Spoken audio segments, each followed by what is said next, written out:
In this journey of life, we all could use a sage, a mentor, a good friend who can come alongside us, but who has been a few steps ahead of us and who understands not only what we're going through, but the way forward. I'm Alan Arnold, and you're listening to the Ransomed Heart podcast. For me, for many years, that person was Craig McConnell. Now, a lot of you know Craig. He was part of the Ransomed Heart team almost from the beginning, and Craig passed away a few years ago, but he was a man of great heart and great joy. And we had hundreds of conversations, and I would always walk away feeling better and lighter after having spent time with him. One of my favorite conversations that we ever had was on parenting and how to do that from a level of deep heart. That's the podcast I want to share with you today. It was recorded in 2015, and it's called Parenting Without Fear. And in this podcast, Craig and I have a conversation about how our relationships with our children, whether they're adult children or whether they're young children or anywhere in between, can flourish when we start pursuing the child's heart over an outcome. I think this is a conversation that you will savor. There'll be moments that you're going to laugh out loud at Craig's stories, and there's moments that'll bring a tear to your eye. Let him mentor you on the art of parenting without fear. Here's Craig and me in the conversation.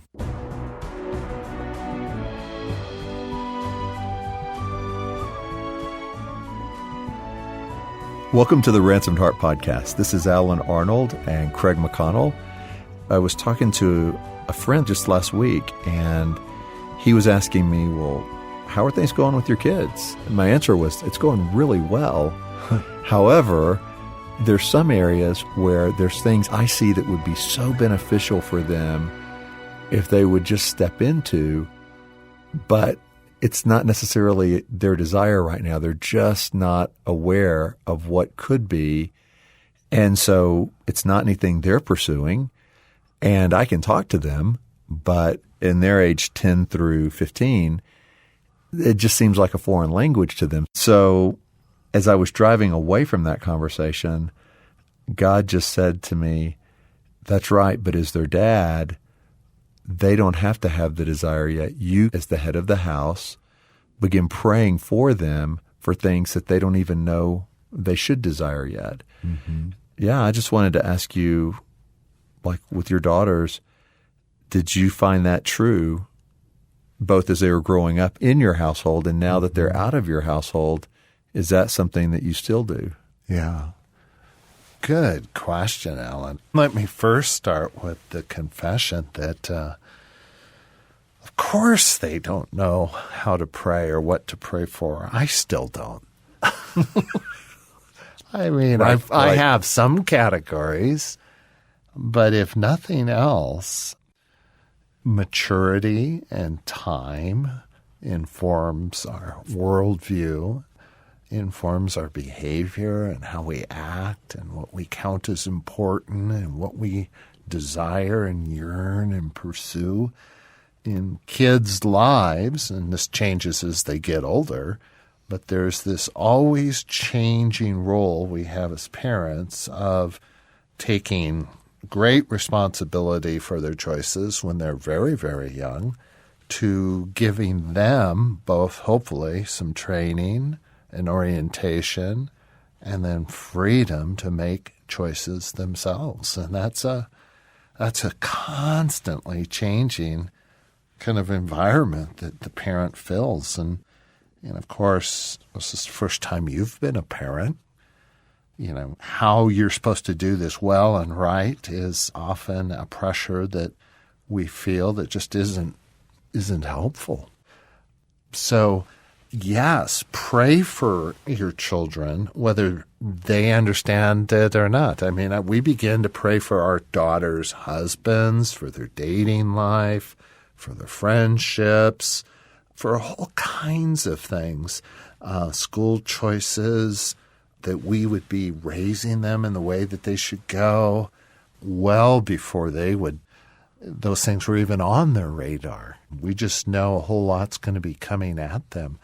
And then at the ages you're talking about, around 15, that whole season there is so much is coming at our kids. And that's where the stakes seem higher, and our counsel and guidance seems very important. Thus, we often feel pressure out of fear for what might happen to get way more involved in kind of guarding and protecting our children out of fear than we should. Nothing good comes from parenting out of fear. Nothing good comes from parenting out of fear. And the only way you're going to get to a posture where you're not parenting out of fear is the result of your own personal growth and maturity as an adult. When my kids were 18, 19, 20, and this continues to this day, I was finally the parent I wish I had been when they were 2 and 3. But the process of me maturing in wisdom and character and skill as a parent was a process that involved the kids and making mistakes and worrying about things I shouldn't worry about and being fretful at times when I should be trusting God, being passive when I should have been active and active when I should have been passive. Learning all those things have made me into a great dad and a great grandfather. So, Craig, when you just said nothing good ever comes from a posture or a place of fear, I think everyone would agree philosophically with that. But if I really stepped into that and believed in that, then I would have no fear as a parent. How do you do that, or how did you do that whenever you got to this age where you felt like, I understand now, nothing good comes from that? How did that change your parenting? Yeah, great. Now, when I say a parent may feel fear, and there may be lots of things to fear, but I'm talking about parenting that is motivated over time by fear. Okay. Versus parenting that's motivated by desire for my child's heart to grow and develop, for our relationship to be strengthened and maintained. There are a lot of choices I recall having to make in terms of our children's behavior and actions and choices. And I would get pretty frothed up about some of the choices and decisions and directions that they would be either headed towards or choosing.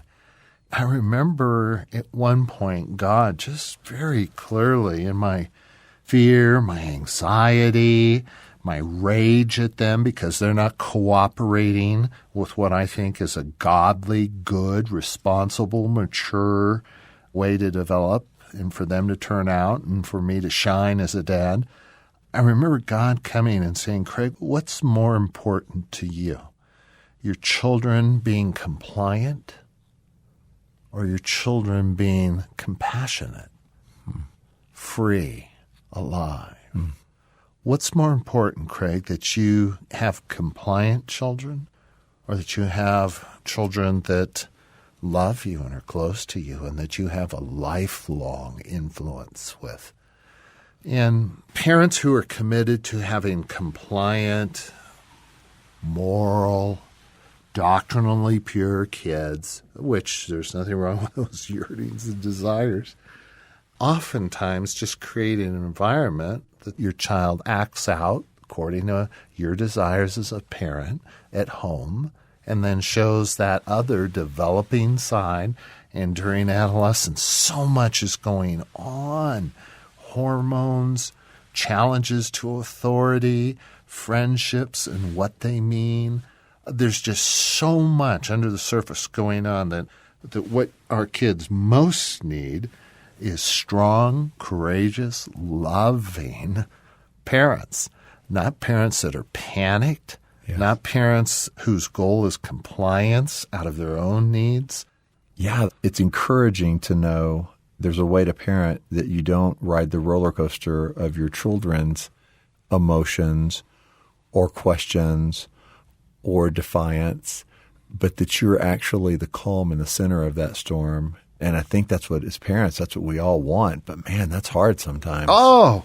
I mean, I can remember there being certain young men who were hanging around, either dating or wanting to date one of our daughters. And inside, I'm going, oh, dear God, no.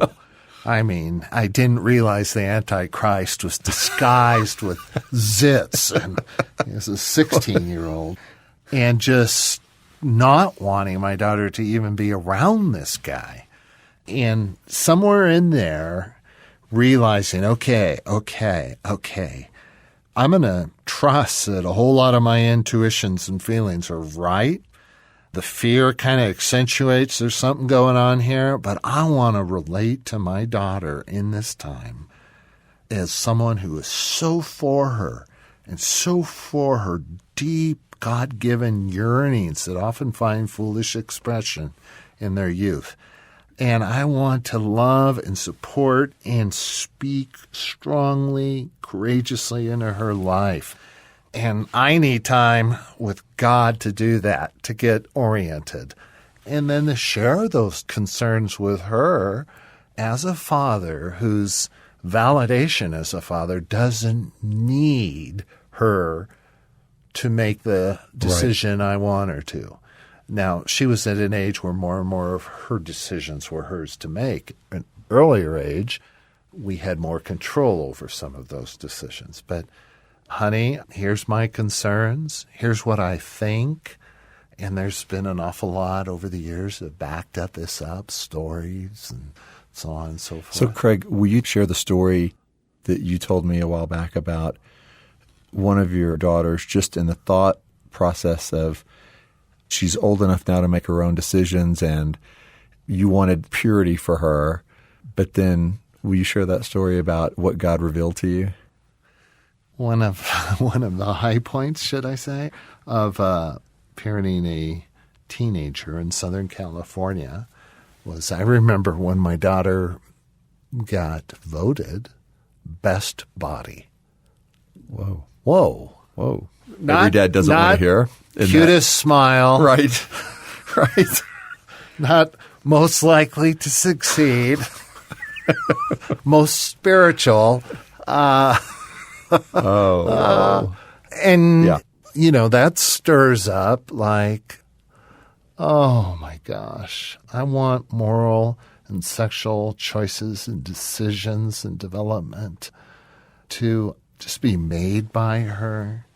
And in Southern California, do you realize the validation of body image and superficiality? And I mean, it's horrible.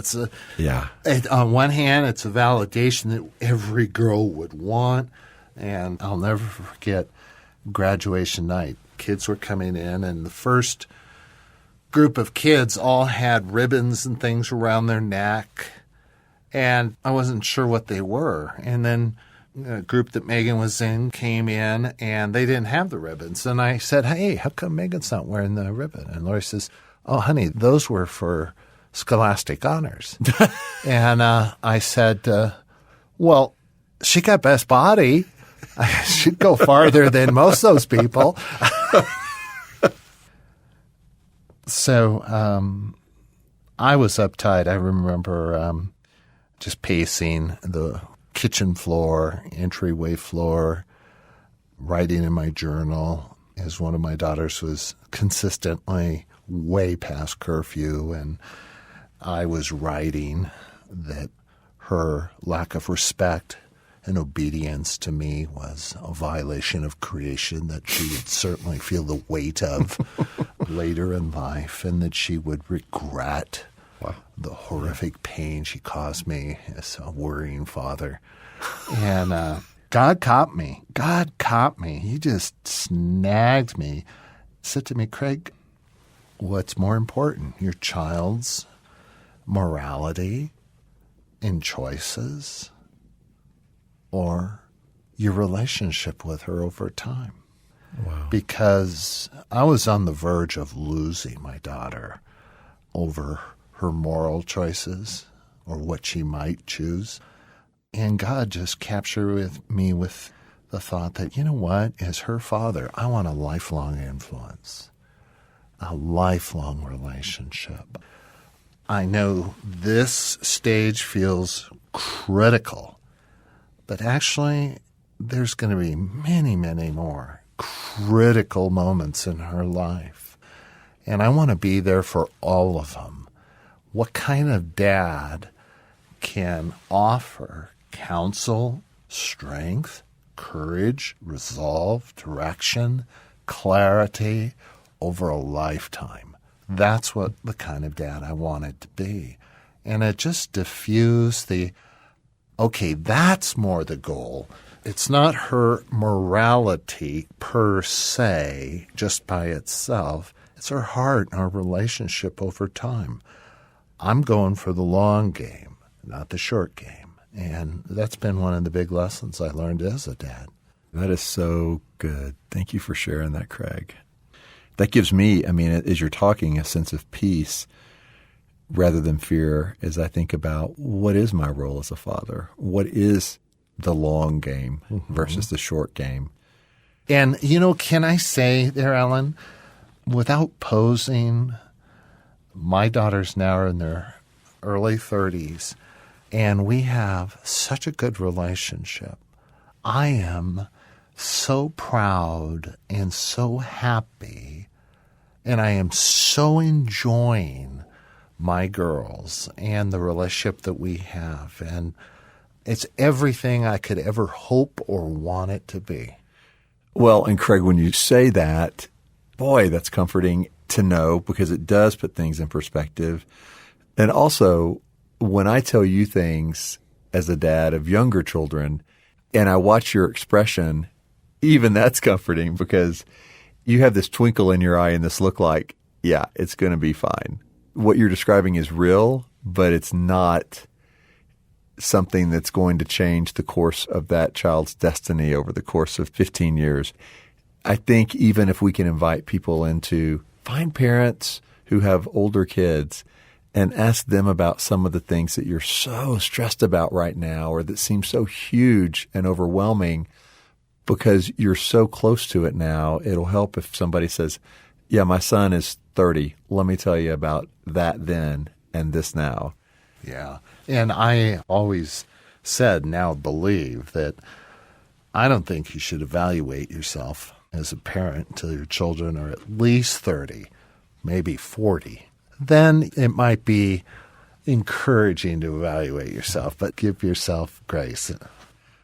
So let me close with a story that's really current. As I was thinking about my own children, and boy, there's these things I want to see in their lives that they aren't mature enough, old enough yet, aware enough of yet to pray for on their own.